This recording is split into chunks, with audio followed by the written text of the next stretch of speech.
evolution of weapons is simple. They go faster, they hit harder, and they hang around longer. Stand still for 1 second, and you're dead. On the battlefield, nothing is faster than jet fighters. At speeds of over 1,000 miles per hour, these birds can pull some serious G's. Flip off that safety and the fighter becomes the only combat system that can target and destroy every other battlefield weapon. Tanks, choppers, bunkers, factories, convoys, and even enemy planes. When I got in range, I started firing and I saw hits in his left engine.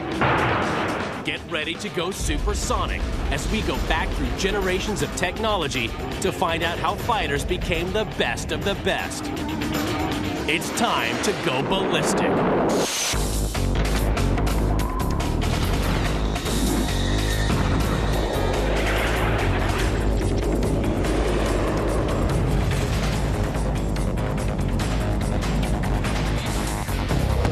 Fighter planes are the cutting edge of the world's air forces. Within the last 100 years, they have evolved into the most sophisticated war machines ever designed by man. The Lockheed Martin F22 Raptor is one of the latest and best. The F22 is truly the ultimate fighter. The first commercially produced stealth fighter, it comes with a world record price tag of $120 million. Capable of speeds up to 1,600 miles per hour, its weapons bays are concealed internally, reducing drag on the airframe and enhancing its stealth capacity. Its stunning performance has resulted in it becoming a multi-role platform: air-to-air, air-to-ground, fast interception, and electronic warfare. The F-22 can do it all. Now, Weaponology will unlock its family tree, going back through generations of technology to reveal how engines, armament, airframes, maneuverability, and survivability combined and evolved into the next generation of fighter aircraft. The extraordinary F-22 Raptor.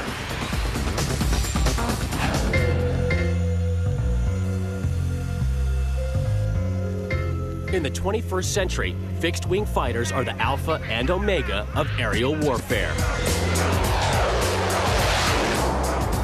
Rockets, bombs, missiles. They bring a lot of scary metal to the table, and it's all guided right to and through your front door. Rewind 100 years, and fighter planes didn't exist. Aviation was in its infancy, and armies were still trying to work out how to deploy them. When World War I broke out, this mostly meant reconnaissance. Initially, aircraft actually in World War I were not used as fighters because they were mainly used to provide an advantage by observing the enemy troop dispositions. But gradually, those who were in the air realized if they could shoot down the enemy's observers, that would give their own side the advantage. German and British planes began attacking one another. First, pilots used their service revolvers. Unsurprisingly, it wasn't very effective. The logical solution was to use fixed machine guns, but on an airframe enveloped by wings and struts, this was no easy task. When machine guns were positioned right in front of the cockpit, the propeller presented a problem because it was spinning right in front of the line of fire. A bullet fired at the enemy could destroy your propeller, causing your plane to crash. As this crude experiment illustrates, the bullet really does hit the fan. This was a brief instant where one bullet from a Lewis Mark II machine gun passed through the blade. What was needed was a device which would enable the pilot to fire without hitting his own plane. Anthony Fokker, an inventor from the Netherlands, found the solution. Known as the Flying Dutchman, his invention would revolutionize fighter planes. Fokker came up with an interrupter gear. It was a timing mechanism in which whenever the machine gun bullet was getting to where it was firing, whenever the machine gun was firing, it would interrupt the fire when the propeller was in front of the machine gun. The propeller is mounted here on the front. Engine turns, turning the propeller. Now picture back here your cam. Smooth surface with a small hill or bump on it. A vertical rod resting on the smooth surface with a series of hinges coming back onto a horizontal rod. When the bump on the cam raises the red following rod, the horizontal rod is depressed against the spring in the breech block of the machine gun, thus interrupting the fire. The interrupter gear transformed planes into fighters. Pilots could now fire their machine gun using a dedicated button on the control column, allowing them to simultaneously maneuver the airframe and take aim on enemy targets. It also meant that rear gunners were no longer a necessity, and increasingly, air forces began building solo fighters. 30 years later, more powerful engines resulted in a new generation of deadlier fighters. There's a stream of lead from the guns, and he's got him. That's one down. Increased engine power allowed the airframe to carry heavier weaponry. In World War I, most planes had 1 or 2 machine guns. By World War II, fighters like the American P-51 had 6. Its Browning M2 machine guns fired the large and very lethal 50 caliber bullet. Held about 980 rounds of ammunition per side, so it was a very, very effective combat weapon in air-to-air combat. About every 4th or 5th shell was actually a tracer so that the combat pilot could see the effective path of his bullets going towards the target. Armed to the teeth, fighters from all sides became decisive battle winners. Their machine guns could destroy other planes, carve up convoys, annihilate tanks.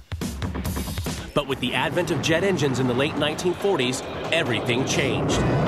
A new generation of fighters could now fly at 600 miles per hour. In dogfights, the speeds were so fast, the pilots found it harder to hit their target with guns.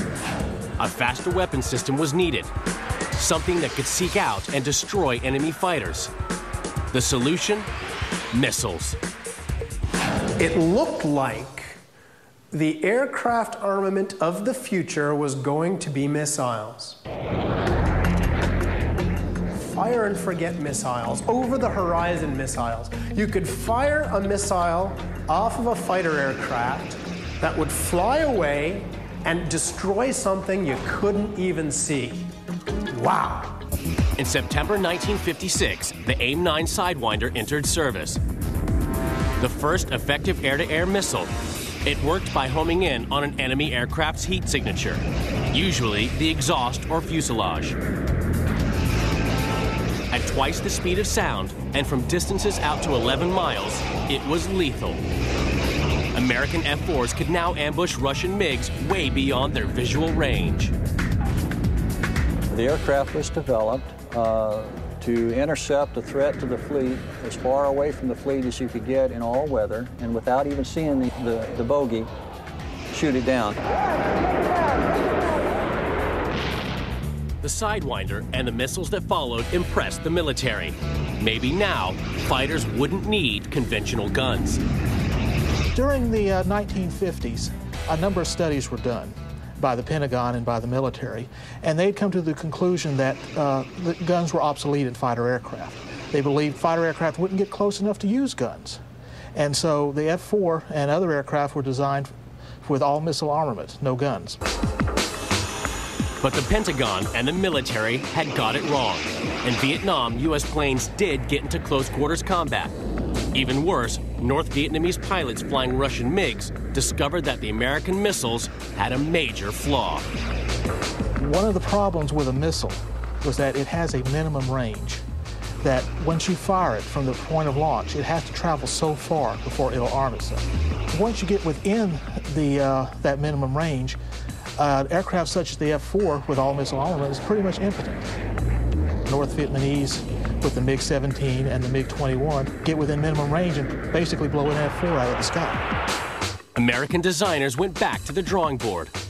In 1967, the E model of the F-4 took off with a 20mm Vulcan cannon mounted in its nose.